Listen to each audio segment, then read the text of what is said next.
Alright, for a moment, let me just set this up.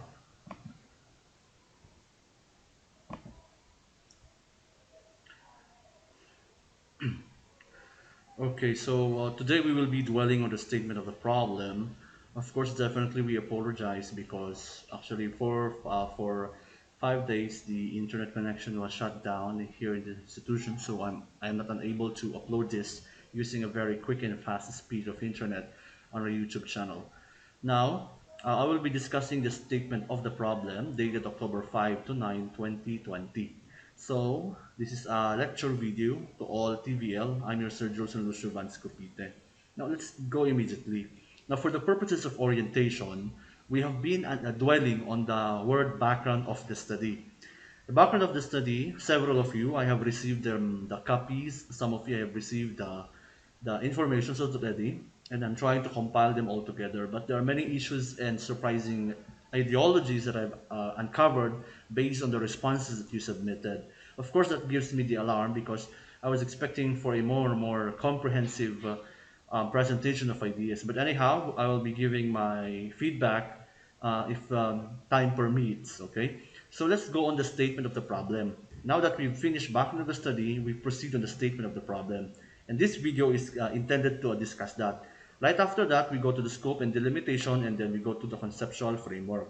Now, first, here is the instruction. Test 2, or this is numeral number 2, statement of the problem. Before we begin, you have to go get your module because I asked you to see page 4 and 5, and including number page 9, from the second batch module as your reference. When you say as your reference, as your guide, so as you are watching this, you're looking as well at the module if what I'm exactly telling, so that it would complement and it would synchronize to the ideologies that it will be presented to this afternoon. By the way, today's afternoon, but greetings to all of you. Good morning, good evening, and good afternoon, wherever you are in the parts of the Philippines. Now here is the instruction. Each member will construct 3 SOP based from his own language, understanding, and idea. Meaning to say, I presume that you already have at least gone over or have go over on the statement of the problem. So nabasa mo na yan, na-comprehend mo, and this video will complement what you have learned. Now, please do not share your answers to anybody from your group mates because yung SOP na to, madali lang to eh. Parang, actually, this is easy up when you realize how it works. So do not share it to anybody, but let your other group mates realize what is SOP. Okay? So that is what I'm asking to all of you who have realized what's the meaning of SOP. Let the other classmates or your colleagues understand this. Now send me your answer in my messenger or email, and later I will forward it to your group leader. So this is dated, it has a duration of October 5 to 9. This is 5 days, starting Monday until Friday, or we can extend Saturday, Sunday. So each members will have to contribute one without sharing it. Okay, now let's try to explore what is the statement of the problem. Prior to that, of course, in order to define the SOP, we will be using the inductive method to explore its nature. By the way, this is an educational ideology that we are using. We have the inductive and deductive teaching. When we say inductive teaching, we present the examples first, and then we tell you the rules and definitions and the ideas of that. On the other hand, deductive teaching means to say we tell you the rules, the definitions, and the ideas. Once that the rules are given, examples will follow, and then you will practice it. Now, we will be using the lens of the inductive teaching to explore what is SOP. So using inductive method teaching, what is SOP? So I will provide here the example first. These titles are coming from the Humes a year ago. This is their titles actually of which they've been diving into it. Number one, I will be presenting 3 examples. Number one is the aspects influencing the career choice of the senior high school students. Number two, an assessment of tardiness among the senior high school students. And number three, the impacts of Christian education towards the development of academic performance of the senior high school students. That is the 3 titles that we will be dwelling. Now, when we say SOP, it will set the standard, it will set the direction. Let's go immediately to number 1. Yung title niya, sabi niya, Aspects Influencing the Career Choice of the Senior High. So ano yung mga aspeto na nag-i-influence sa career choice ng mga senior high daw? What are these things? And SOP would define immediately what will be studied upon. So number 1, SOP. What are the aspects that influences the career choice of the students? Tinanong niya agad kung ano yung mga aspetong ito na mag-influence. Second, how did this aspect influence the career choice of the students? So assuming that probably one of the aspects that influenced the career choice is the parents, in what manner did it affect it? How did this aspect influence them? Meaning to say positive ba or negative? With the assumption probably that parents is one of the influences in the career choice. The opinion of your parents, was it positive or was it negative? That's the second SOP. Let's try to evaluate that probably to others, when parents suggest courses, it turns out to be negative because parents will insist something that you cannot. So it turns out to be negative. Now that is the point of research, into delve into some experiences and try to intellectualize these ideas that is not even being seen, observed, or being recorded.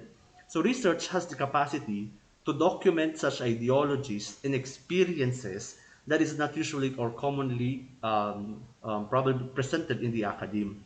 Now, number three, what is the most significant? Upon knowing the various aspects that influence them, probably family, friends, colleagues, school, institutions, and everything, you will now ask the question, what is the most significant of all of those aspects that influence senior high school students? So, nung nalaman natin yung mga aspects, ano yung pinaka-most significant doon? So, probably we are assuming parents ang pinaka-significant. Or kung hindi ang parents, probably, apart from the three, school ang pinaka-influential. Or probably, among the three, friends are the most influential. So we are dwelling on the parent, school, and friend. And of the three, what is the most significant on that? We would say that probably friends. So when what the friends have chosen, probably you also imitate and try as well to, ay, ganun din sa akin. Okay, so ganun ang pagkuha nyo ng courses. Now, after knowing after knowing those aspects, the impacts of this aspect and the most significance of this aspect, the last question is the most important of all. Again, listen. The last SOP is the most important statement of the problem of all. Why? Tignan number three. What are the ways to help the senior high school students in their preferred career choice? Dito lalabas the word help, ways to help. Ngayon nalaman natin yung mga aspetong ito, ano ay nga road, ang paraan para matulungan natin sila. And their ways will come genuinely from the respondents. They will suggest ways on how to address this certain problem. Because a research intends to solve a problem. It intends to solve a particular issue in the society, in the community, or the rest of all the things that exist. So therefore, the research is trying to delve into this idea to provide a particular solution. And that is the point of a research. A research is not just a textual ideas and a bunch of all ideologies, but this is to solve a particular issue in the community that is not usually seen. Therefore, ang mga problems pala, may mga problema kasi na hindi natin nakikita, katulad nito, mga choices sa career choice. It's a very simple thing, but it's a big deal to all and everybody. And exactly right. That's especially for those who are going for college, transitioning to college. Kayong mga graduating senior high kayo ngayon, ngayon it's a big deal ito kasi mag-shift na kayo. So whatever your decision today is your future. What you decide upon is your future, is your life, is your job, and everything. So you have to choose wisely. And so that is the meaning of why it's difficult to transition. It's difficult to go to college because the transitioning process is difficult because you have to discern which course or program will you have to take. Now let's go to number two. Sabi niya, an assessment of the tardiness among the senior high school students. Assessment, ibig sabihin, titignan natin kung ano ang mga, i-assess natin ang mga tardiness ng mga senior high school, kung maayos o maganda ba. Una, what are the causes of tardiness among the senior high school students? It's a major question because you would ask definitely, what are the causes? Why? Because in many, we have observed that senior high school students, they always come to school late. They always come to school late, probably because of ML, Mobile Legends. Because of ML, students are late, or probably because they've spent the whole night for the ML, they are late, or probably early in the morning they're doing ML. We cannot deny it. That's a truth of which we have to face. It's a reality, and we do not deny it. ML has been consuming our time. And the significant effect of that is it's actually is spoiling our time. And so I will just presume probably that ML is one of the causes why senior high are late. On the other hand, probably traffic. On the other, probably some of you are working, or probably others are late because they have many errands, there are many emergencies that exist and happen in their life. So you would like to know what are the causes, bakit nga ba nalilate lagi ang mga senior high school? Not only in the first day in the morning, but even in their middle, and the middle times, doon sa mga subject areas nila. Bakit kaya nalilate sila? Ayun ang titignan natin. Ngayon, how do these causes affect the senior high school students' daily life? Now, upon knowing that ML is one of the causes of late, how does it affect them now? Now, nung nag-ML ka, what does it make you? Did it spoil you? Did it make you feel good? Did it make you intellectually capable? How did it affect your daily life and routine? Because ML at the first place was never part of our routine. But it suddenly, because of technology, you embrace it with your own free will. You have taken it, and of course, you said, this is it. Ayun, kinuha mo na. So you have taken the privilege.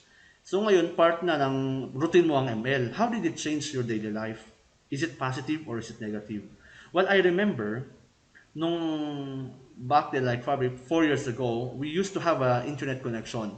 But suddenly, kinat off namin siya ng 1 year. Nung nakat off siya ng 1 year, I am more focused. I studied more.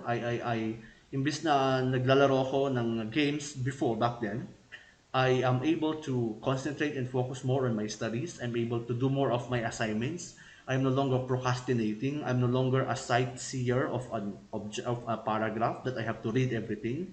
I'm not short-sighted already. When I say short-sighted, gusto ko lang noon kasi gusto ko lang basahin kung ano yung the shortest paragraph, but now I have to read the entire thing because I am looking for it. And that is, it affect my daily life. So that is one of the SOPs that you're looking, the causes in effect. How did these causes affect you daily life? So let's assume, paano nga pala pag mawala ang Mobile Legends sa routine mo? Sa tingin mo kaya magiging focus ka pa? Sa tingin mo kaya magiging direct ka pa kaya? Or you have a direction, or probably you can do more, a lot of things apart from ML. And that is one of the points of research. It dives into areas that is not unexplored. It dives into areas na hindi natin tinitignan. Next question. What is the most significant causes of tardiness among the senior high school students? What is the most significant? Of all the given aspects, what is the most, probably ML pa rin, is the most significant one because it's consuming their time. Instead of sleeping early at night, they're sleeping late until they're spending until 12 a.m. to 1 a.m. And here comes the only sleep for 4 hours, and they wake up and ayaw pa nilang ma-wake up because they want to sleep more. Crazy, right? Anyhow, let's move to number 3, the impacts of Christian education towards the development of academic performance of the senior high school students. Ano ang benefit ng CVE na subject nyo? One SOP says, what are the lessons learned in the Christian education subjects that are helpful to the academic performance of the students? So ano nga pala yung mga lessons learned na napaka-significant para matulungan kayo sa iyong academic performance? So, probably we can say that the lessons learned in Christians are number one, being responsible, being faithful, being godly, being obedient, being respectful. Those are values. These are lessons that you have learned. Or probably you have learned the life of Moses, of a very dedicated character in the Bible. Or probably you have learned that you have learned in your CVE that I can do all things through Christ who gives me strength. That is a quote of which pinanghawakan mo yan. And that become a very helpful to you as an inspiration. And because of that, you are inspired to do you will excel in the academics. Probably, yeah, that could be a possible scenario. So yun yung mga lessons learned nyo. You will enumerate to us what are the lessons learned. Right after knowing the lessons learned, you would now ask, what is the impact of these lessons that you have learned towards the development of students' academic performance? Nalaman natin kung ano yan. Ano ngayon ang impact niya? Ano ang kanyang naibigay or ano ang kanyang nag-i-cause sa ating life, living, principles, perspectives, and ideologies. And that is when research comes in again. And lastly, ito na naman, what are the ways to further strengthen Christian education subject in order to help the senior high school students in their academic endeavor? I forgot to mention what are the solutions to minimize tardiness in the senior high school. Now, let's try to look on the last, yung tatlo, 1, 2, 3. You always look at the last, yung mga last SOPs. They always say, what are the ways? What are the solutions? What are the ways? What are the means? Ano ang mga paraan to strengthen Christian education subject in order to help senior high school students? What are the solutions to minimize tardiness? And what are the ways to help senior high school students?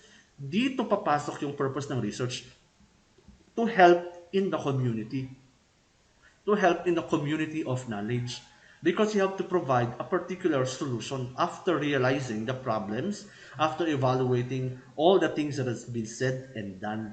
Okay, so I hope that the last is always to help. It's always to provide a solution, a way in order to help that. Now, that is the example. Now, this is the example. Sabi natin, inductive. Ibigay yung example. Now, let's go to the rules and definitions. Ngayon, ano ang definition ng statement of the problem? Let us look into its features to define its purpose and nature.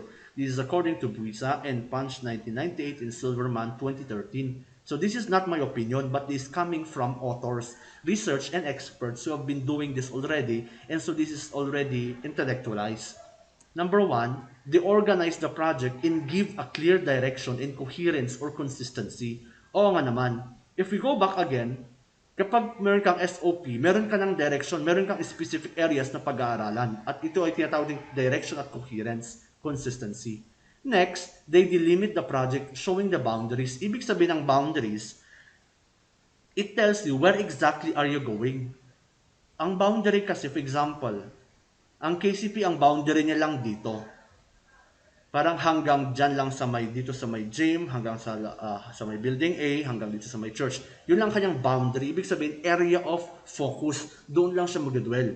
Kaya si Kings, hindi niya pwedeng sabihin na sa kanya ang Blue Tower. Kasi wala sa boundary niya. Hindi niya pwedeng sabihin sa kanyang Star Colleges. Hindi niya pwedeng sabihin sa kanyang mga bahay dyan. Hindi, kasi that is not their boundary. Ang boundary lang niya dito sa kanyang area, sinasakupan. Ganon din sa research. Ang SOP, it defines exactly the boundary of which you will be dwelling. So it limits your project.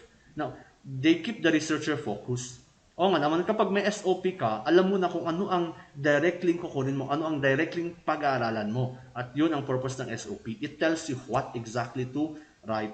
Number four, they provide a framework when you write your research. When you say framework, it similar, sinano mo sa the word purpose, direction. Ibig sabihin, isang framework siya na meron siyang procedural processes at it will establish your processes and systems because you have a definite and clear direction because SOP defined that already.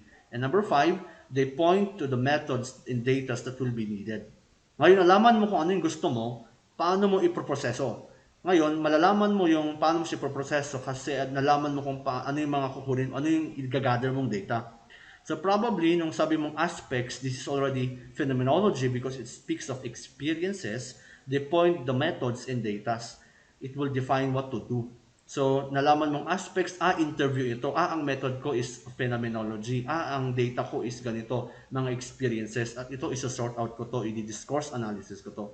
Ganyan ang the statement of the problem. So, that being said, na-define natin ang halimbawa niya. Ngayon, ito na ang kanyang definition according sa Punch, Silverman at Sibuisa of 2017. I remember that. If not mistaken, 16 siguro. So that is now the statement of the problem. Now that ends my presentation. Thank you for listening. I hope that you will continue to answer your modules. Should you have any questions or particular lamentations or if you have any problems in your module, please feel free to call and text us. We also remind everybody that your teachers are not always consistent when it comes to the connectivity because it always fluctuates. You know, our country it's one of the slowest in the Southeast Asia. However, because regardless that that's the circumstances, we will pursue and will continue your education because Filipinos are resilient. They are always innovative in defined ways. So, appreciate that so much. Thank you and mabuhay.